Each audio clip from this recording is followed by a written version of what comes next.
colours? No, I don't think there is any reason, to be honest. Right. But I just, I think I've seen a lot of people ask, actually. Yep, I think I like green. Always like green, but it's yellow. But I don't know. I can't. I mean, yeah, if it's a standout thing, like Yeah. if you go out onto the bank and become a spectator for the night, you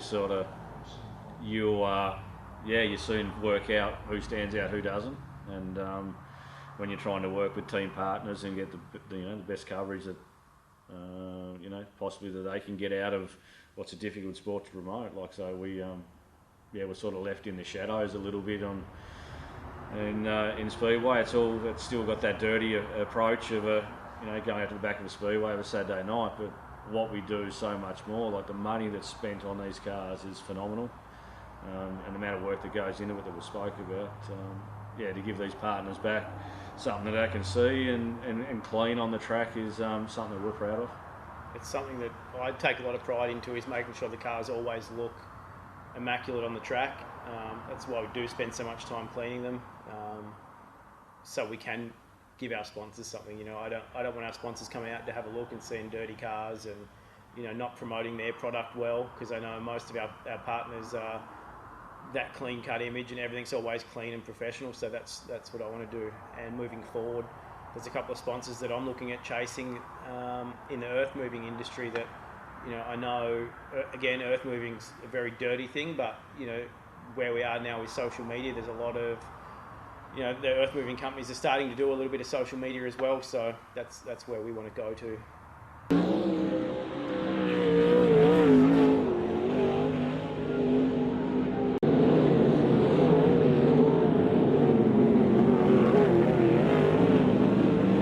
Right, what can you tell us about Ethan Wiley and Jack Clasener? I don't really know too much about Ethan. We have talked a lot over the last the last 12 months. Prior to that, I didn't really know much about him. I knew his sister and his parents from motocross, but he's definitely coming a long way in the sport. And he's very hungry, and he's done a lot of good work chasing sponsors for himself. And he has definitely put in the hard yards to get where he is, to get that car and to keep it on the track. So he's going well. Very polite kid, and I think he's definitely got a bright future if he can maintain that car and keep the hunger going to succeed and get those sponsors on board. Jack, out of wingless, had a few years off, hungry to do something, whether that be, I think he had a little bit of sedan push, but he ended up in sprint cars with Chris's background and how they helped him. Like I say, once again, come to Tony and put him a full car together to lease, just to dip his toes in to see whether it's what they wanted to do. And from the moment they took it, you could see in Mark's eyes that this is what he wanted Jack to do, and ended up purchasing the car off us fully. And from there, he's come along real well. Unfortunately, just had a pretty big accident at Carrick, and hope he recovers from that well. And because like I say, it's a brutal sport. You crash, and you're putting parts in that car for the next couple of weeks, and the bank account doesn't look good, and you're sore, but you come back and you do it again. So Jack's come along well, and his speed's really good, and he just needs to. Sometimes you need to go slower to go faster sometimes, but so he'll work that out over time.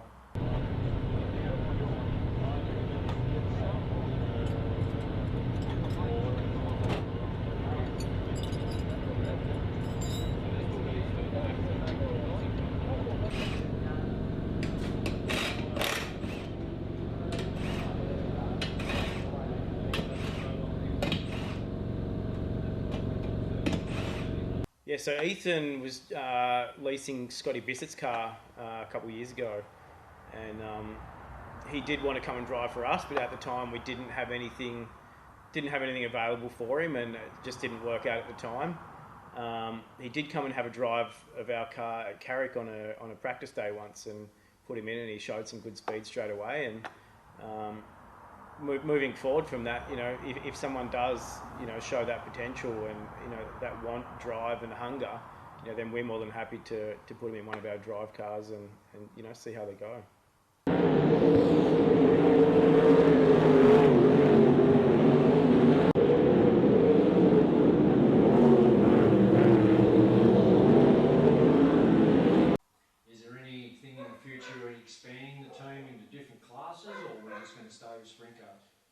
Oh, look, Ash is obviously in a late model, and you know, I'd definitely like to get the team more involved in Ash's car.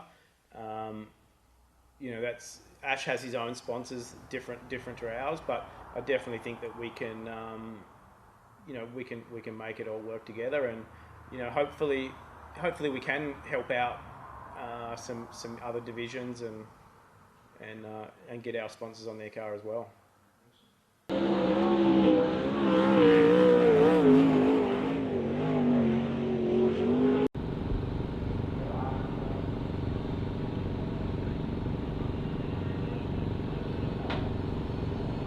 Down at Jamie O'Neill's one day when we were putting Jamie's car together, and Dobbo and Sean were like, who's gonna work on this car? And Sean said, oh, let's give Ash a call and see what he's up to. Yeah, right. That's what happened. Yeah.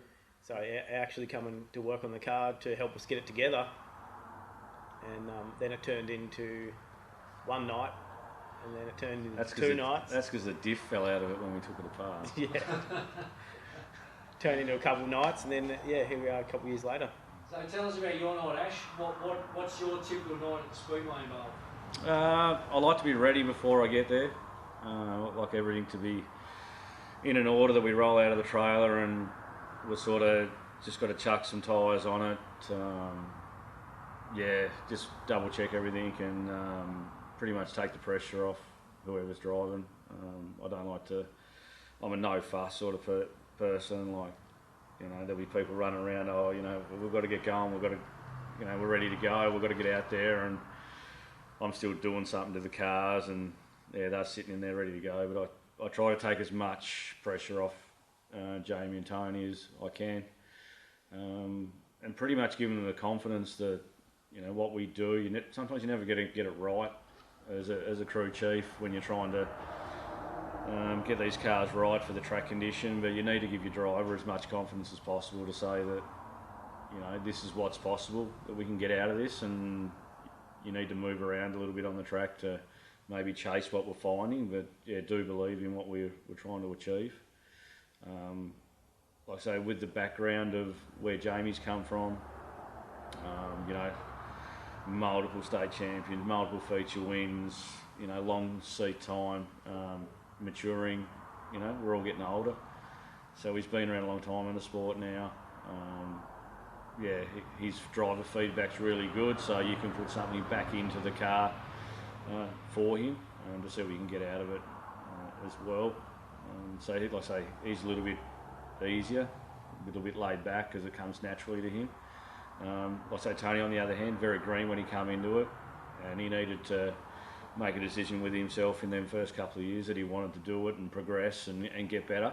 So it's a little bit harder for him because he's got to really apply himself to making his night work, because he knows that, you know, a couple of little mistakes and you can be at the front and you can be at the back, and how that works on a person's, you know, it's a mental attitude that, shit, I can't do this, or I've mucked up, or, you know, I've let you down. Like, it's sort of none of that. You just need to keep on getting back into that car and making and applying yourself in a way that you just know when you get out of it, shit, I give that everything I've got. I'm happy. Sometimes you're going to get out and you're going to be absolutely filthy with yourself that you could have done things better. But as long as you learn from the processes that we put through, and you just got to learn from it. The cars are the cars are similar in the way that they're set up, because I don't want to send one driver down one path and, you know, Jamie goes down another. I want to learn similar. In that aspect, Jamie can run a car much looser, as saying that, where Tony likes his car a little bit tighter so he can feel the right rear under himself. So we've been working a little bit on that, and a bit of different bar combination lately to make them both happy. And it probably wasn't until Carrick here the other week that we probably stumbled upon something in Tony's car that he likes, and he can drive the car